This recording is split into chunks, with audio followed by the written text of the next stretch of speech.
उत्तर प्रदेश की सियासत में इन दिनों हलचल मची हुई है। आगामी 2027 विधानसभा चुनाव से पहले सियासी जमीन पर एक नया मोर्चा तैयार हो गया है। भारतीय जनता पार्टी की सरकार में कैबिनेट मंत्री रह चुके स्वामी प्रसाद मौर्य ने 9 पार्टियों को एक मंच पर लाकर लोक मोर्चा का गठन कर दिया है। इस नए गठबंधन ने स्वामी प्रसाद मौर्य को मुख्यमंत्री का चेहरा भी घोषित कर दिया है। प्रेस कॉन्फ्रेंस के दौरान स्वामी प्रसाद मौर्य ने बीजेपी सरकार पर तीखा हमला बोलते हुए कहा कि उन्होंने सरकार पर पुलिस तानाशाही और आतंक के माहौल का भी आरोप लगाया। लोक मोर्चा ने चुनाव बाद सत्ता में आने पर जो कॉमन मिनिमम प्रोग्राम रखा है, उसमें शामिल हैं हर वर्ग को हिस्सेदारी आधारित टिकट वितरण और नियुक्तियां समान और मुफ्त शिक्षा, चिकित्सा व न्याय, ओल्ड पेंशन स्कीम की बहाली, यूनिवर्सल बेसिक इनकम की व्यवस्था, SC/ST की तर्ज पर OBC व अल्पसंख्यकों को भी संसद और विधानसभा में आरक्षण। लोक मोर्चा में शामिल 9 पार्टियां। 1. अपनी जनता पार्टी स्वामी प्रसाद मौर्य। 2. राष्ट्रीय समानता दल मोतीलाल शास्त्री। 3. सम्यक पार्टी डॉक्टर राजामणि सुव्वैया राय। 4. जनसेवा दल Vinesh Thakur. 5. Political justice party Rajesh Siddharth. 6. सर्वलोकहित समाज पार्टी सत्यनारायण मौर्य। 7. स्वतंत्र जनता राज पार्टी घनश्याम कोरी। 8. सबका दल क्यू प्रमोद लोधी। 9. लोकतंत्र सुरक्षा पार्टी राजकुमार सैनी। अब देखना होगा कि ये नया गठबंधन आगामी चुनावों में क्या कमाल दिखा पाता है। उत्तर प्रदेश में जिस तरीके से बड़े पैमाने पर जंगल राज है, NCRB रिपोर्ट के मुताबिक पूरे देश में उत्तर प्रदेश आपराधिक घटनाओं में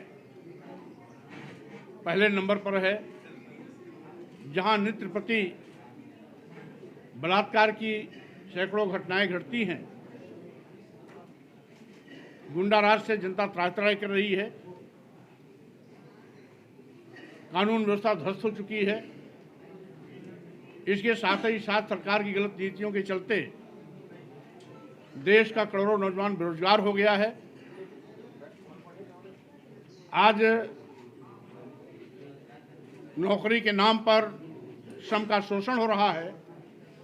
आउटसोर्सिंग नौकरी के नाम पर 8,000, 10,000, 12,000 की नौकरी हाईली क्वालिफाइड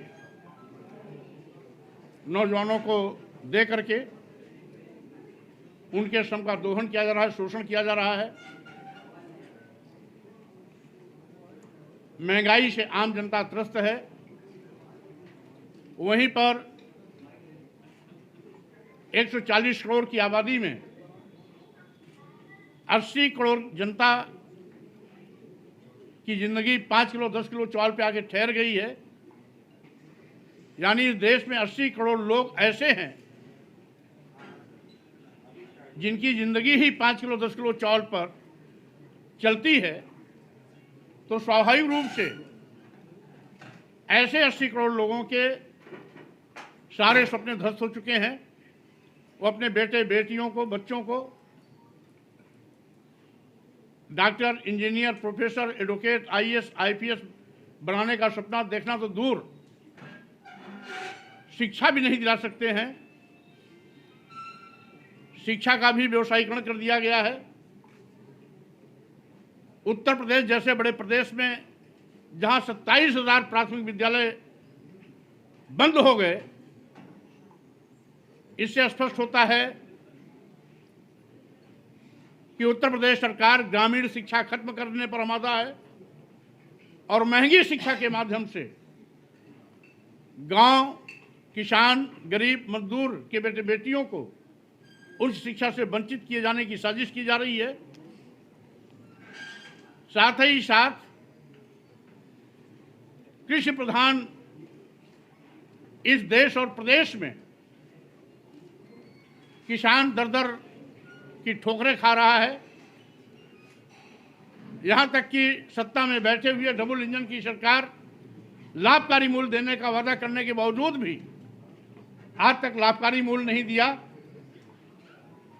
और साथ ही साथ न्यूनतम समर्थन मूल्य की घोषणा भी सरकार नहीं कर रही है। 3.5 साल से लगातार धरना देने के बावजूद भी, जिसमें 800 से ज़्यादा किसान शहीद भी हो गए, उसके बावजूद बड़ी लंबी चौड़ी बात करने वाले, जुबानी जुबान अन्नदाता कह के खुश करने वाले सत्ता में बैठे हुए प्रधानमंत्री और मुख्यमंत्री किसानों की एक भी नहीं सुन रहे हैं।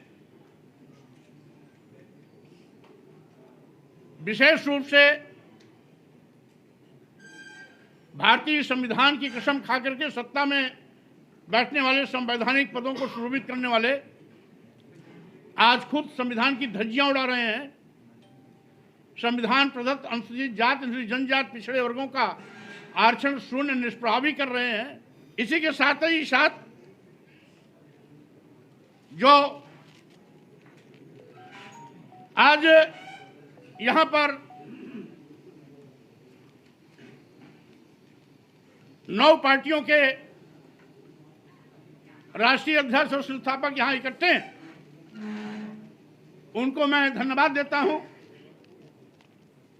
कि उन्होंने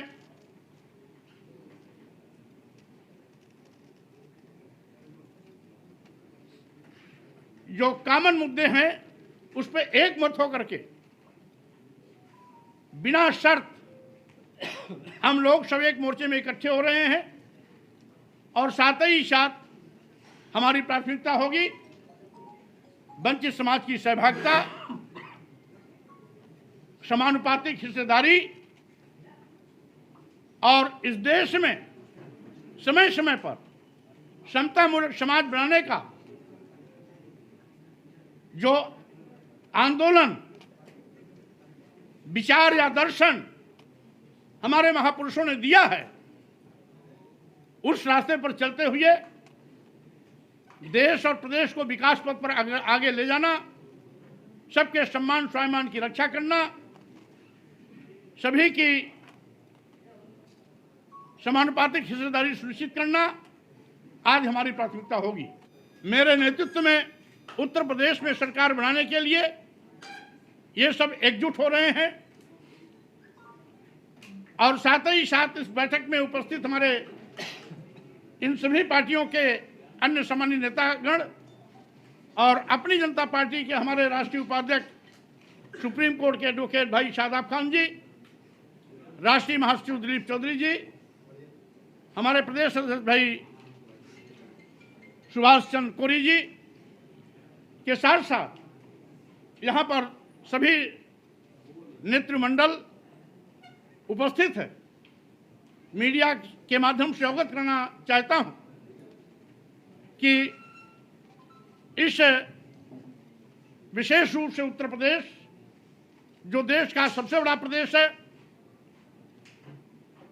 यहाँ पर हम लोग सामूहिक रूप से मिलकर काम करेंगे और साथ ही साथ मकसद है उत्तर प्रदेश में हम सब मिलकर सरकार बनाएंगे और जो भाजपा सरकार है, जिस तरीके से अभी पूर्व में संविधान बचाओ भाजपा हटाओ के नाम पर चुनाव लड़कर के केंद्र में भाजपा को बैसाखी पे लाके खड़ा किया गया, उसी प्रकार से उत्तर प्रदेश बचाओ भाजपा हटाओ के नारे के साथ उत्तर प्रदेश को भाजपा मुक्त करने के लिए हम सब एक लोक मोर्चा के रूप में संयुक्त रूप से काम करेंगे।